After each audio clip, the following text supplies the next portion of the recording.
It is my great pleasure to introduce today's keynote speaker, theologian and scholar. He is the auxiliary bishop in the Archdiocese of Los Angeles, the founder of a worldwide apostolate. He was ordained a priest in the Archdiocese of Chicago in 1986. And it is my great pleasure and distinction to give to you Bishop Robert Barron. Well, thank you for that beautiful introduction. Well, my fellow graduates, I want to reflect with you this morning very briefly on the meaning of the formation in the Catholic intellectual tradition that you've received here at the University of St. Thomas. A standard view on display today in practically every nook and cranny of our cultural life is that the individual person has the prerogative of creating his or her own values. Freedom, especially the freedom of self-determination, is practically unassailable. You know what? Frankly, I cannot think of anything more boring. If we define our values, our own truth, our own purpose, we effectively lock ourselves into the tiny space of what we can imagine and control. When we follow these prompts of our culture today, we become cramped souls, what the medieval philosophers called pucillae animae. That means little souls. The entire point of a Catholic intellectual formation is to produce magnae animae. That means great souls. A great soul doesn't invent her own values. Rather, she intuits the marvelous intellectual, moral, and aesthetic values that are found in the objective order. And then she responds to them with her whole heart. And she thereby expands in a manner commensurate with the goods that have captivated her. You know, the basic purpose of the initiation rituals found among primal peoples around the world was to convince a young person that his life is not about him. Typically in these rituals, he would be wrested away from his comfortable domestic environment.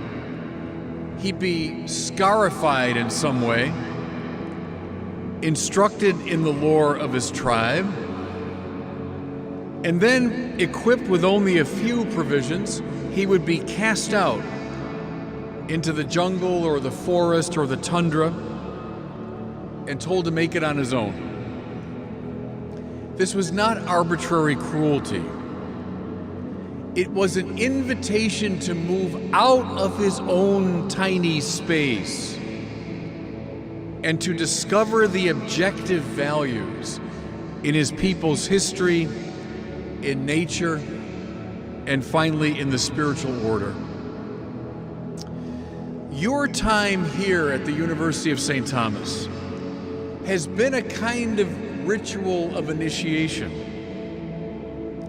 The point of these past 4 years has been to break you out of your self-regard and to invite you to an adventurous exploration of new worlds of thought and experience. You know, something that concerns me is that safe and safety have become for the present generation such conspicuous words. Now, no one denies that a modicum of safety is required for any sort of peace of mind or achievement.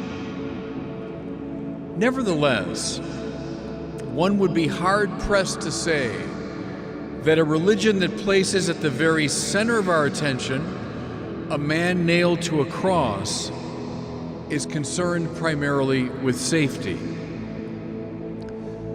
According to the cliche, ships are safe in harbors, but ships aren't meant for harbors.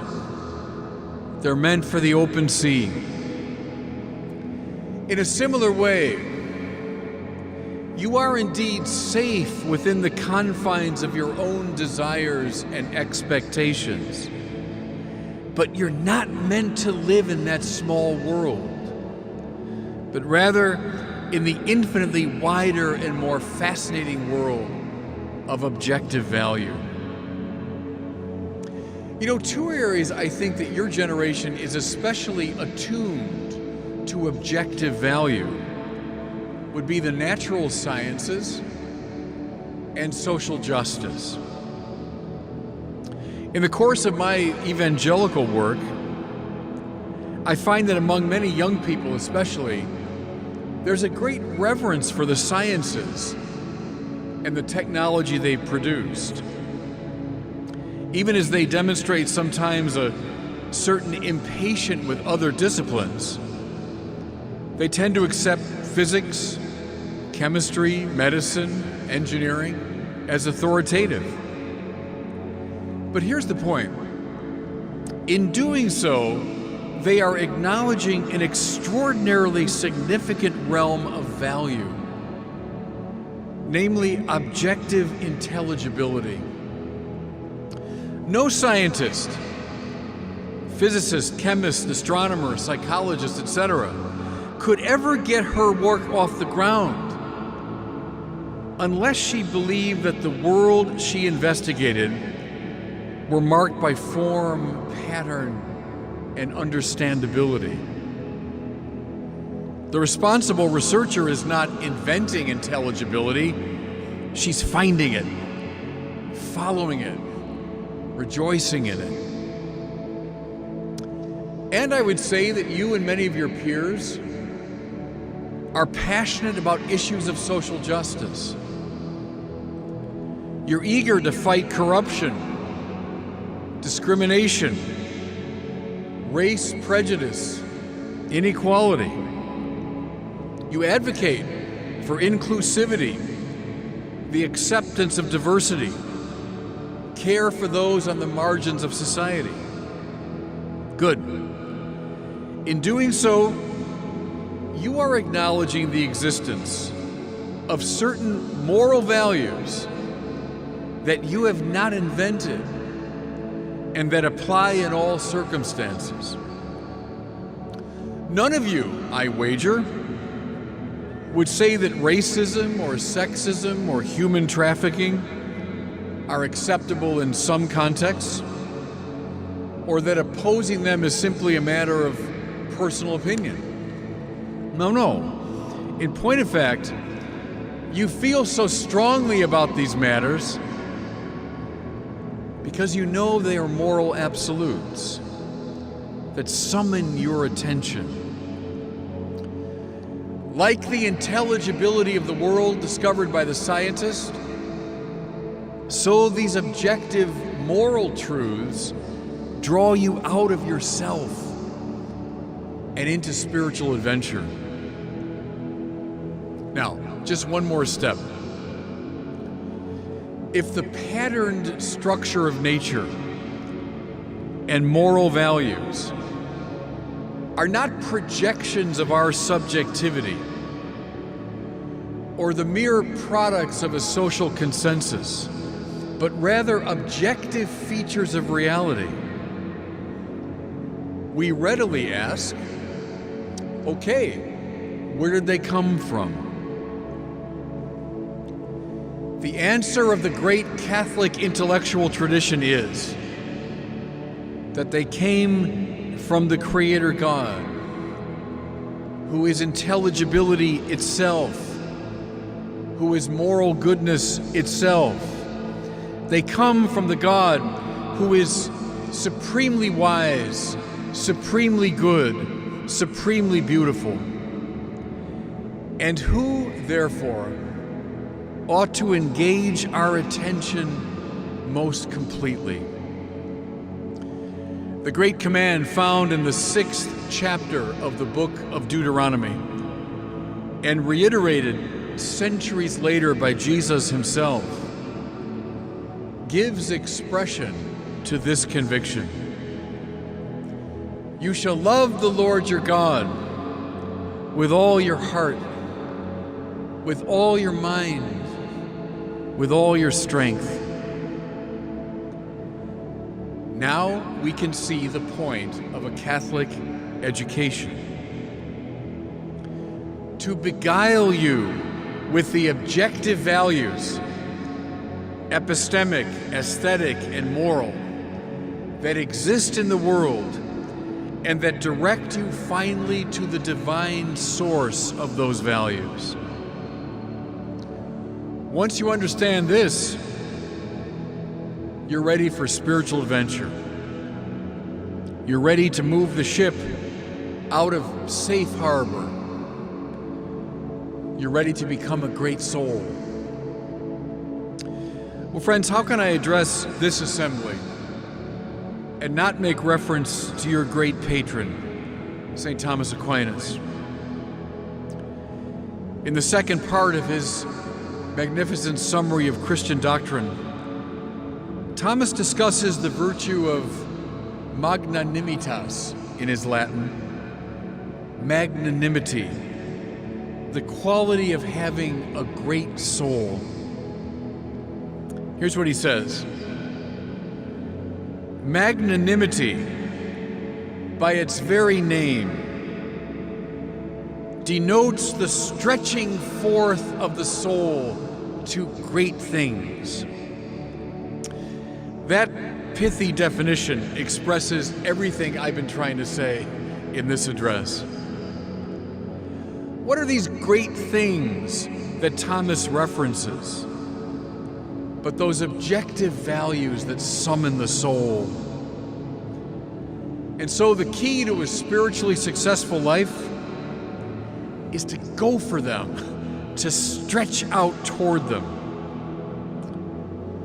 to stay within the musty confines of the self, or to see the values in question but never to reach out to them, is to settle for a kind of spiritual mediocrity.